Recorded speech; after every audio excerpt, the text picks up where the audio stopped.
दोस्तों legal and legal में एक बार फिर से आपका स्वागत है। भारत सरकार द्वारा 12 अगस्त 2022 को नोटिफिकेशन जारी करके इलाहाबाद उच्च न्यायालय में 9 अतिरिक्त जजेस की नियुक्ति की गई है। भारत सरकार के मंत्रालय ministry of law and justice द्वारा आर्टिकल 226(1) संविधान द्वारा प्रदत्त शक्तियों का प्रयोग करते हुए इन जजेस की नियुक्ति की गई है।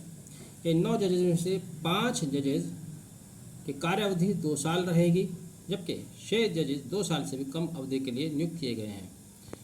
जिन 5 जजेस की नियुक्ति 2 साल के लिए की गई है एडिशनल जज के तौर पर, पहले मैं उनके नाम बता देता हूँ।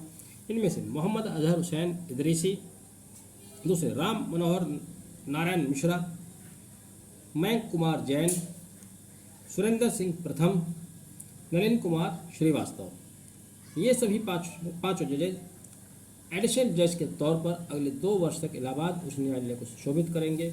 इनके अलावा एडिशनल जज जो 5 साल से भी कम अवधि के लिए अपॉइंट किए जा रहे हैं, उनमें श्रीमती रेणु अग्रवाल जो कि 21 जून 2024 तक जज रहेंगी, श्रीमती ज्योत्सना शर्मा 16 मई 2024 तक, श्री शिव शंकर प्रसाद 14 जुलाई 2024 तक और श्री गजेंद्र कुमार 5 मई 2024 तक इलाहाबाद उच्च न्यायालय में अतिरिक्त जज के पोस्ट पर कार्य करेंगे। तो इस तरह से इलाहाबाद उच्च न्यायालय में जजेस की कुछ वैकेंसी जो खाली चल रही थी, बेंचेस वैकेंट चल रही थी, अब उनको फिल करने में किसी हद तक मदद मिलेगी।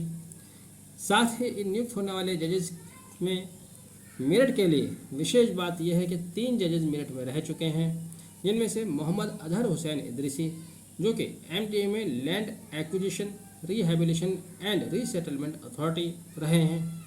इनके अलावा Mayank Kumar Jain district and session जज मेरठ रह चुके हैं। साथ ही नलिन कुमार श्रीवास्तव यह भी मेरठ में डिस्ट्रिक्ट एंड सेशन जज के पद पर रह चुके हैं। बहरहाल 9 जजेस को अतिरिक्त जज के तौर पर नियुक्त किया जा रहा है।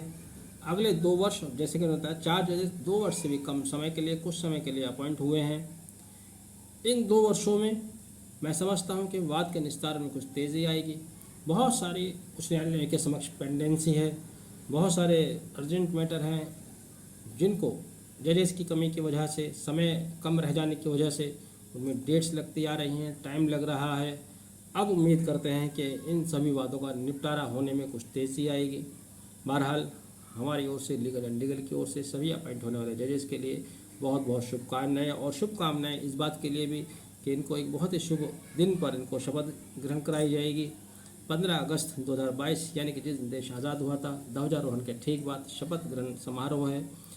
उसके बाद ये अपना पदभार ग्रहण कर लेंगे। एक बार फिर लीगल एंड लीगल की ओर से इन सभी जजेस को बहुत बहुत हार्दिक शुभकामनाएँ। आपने वीडियो आखिर तक देखा, बहुत बहुत धन्यवाद। Thank you, have a nice day.